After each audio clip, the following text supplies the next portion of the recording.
పదునైన వ్యక్తిత్వానికి 17 సూత్రాలు.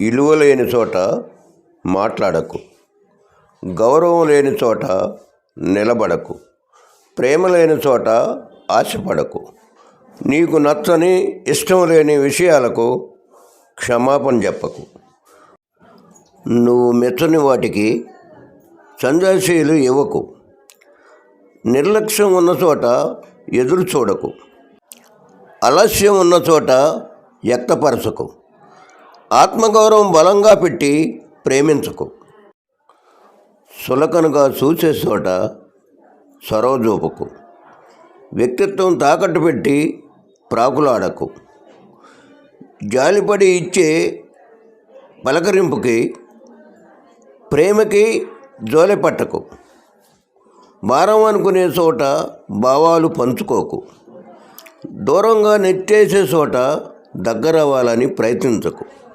నిజాయితీ గుర్తించిన చోట నిమిషం కూడా వృధా చేయకు.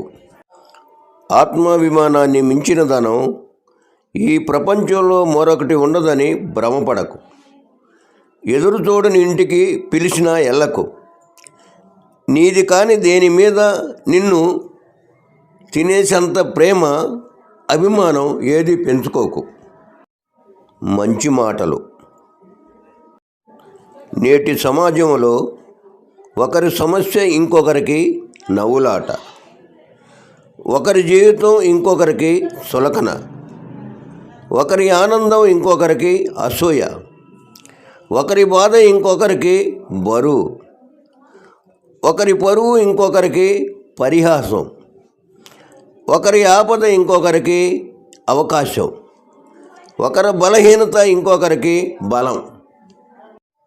విద్య నేర్చుకొని గురువును మర్చిపోకు, ధనం వచ్చాక స్నేహం మర్చిపోకు, భార్య వచ్చాక కన్నవారిని మర్చిపోకు, గౌరవం వచ్చాక గతం మర్చిపోకు, అవసరం తీరాక సాయపడిన వారిని మర్చిపోకు. 2 క్షణాలు నవ్వితే ఫోటో అందంగా వచ్చినప్పుడు ఎప్పుడూ నవ్వితే జీవితం అందంగా ఉండదా? అవతలి వారు ఏలన చేస్తున్నారంటే నువ్వేదో కొత్తగా చేస్తున్నట్టే. అదృష్టాన్ని సరదాగా నమ్ముకో, కష్టాన్ని పూర్తిగా నమ్ముకో. ఎంత చదివానే అనే కంటే అది మనకు ఎంత సంస్కారం నేర్పిందని ముఖ్యం. సుగుణం నిన్ను రాజుని చేస్తే మూర్ఖత్వం బానిసను చేస్తుంది. అందమైన జీవితానికి 6 సూత్రాలు.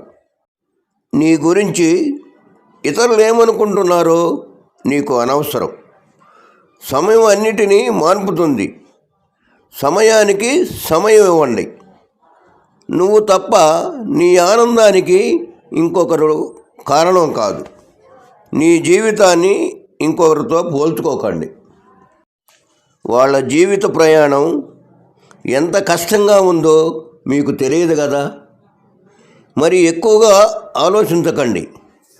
సమాధానాన్ని తెలిసి ఉండాల్సిన పని లేదు. ప్రపంచంలోని కష్టాలన్నీ మీవి కావు. కాబట్టి హాయిగా నవ్వండి.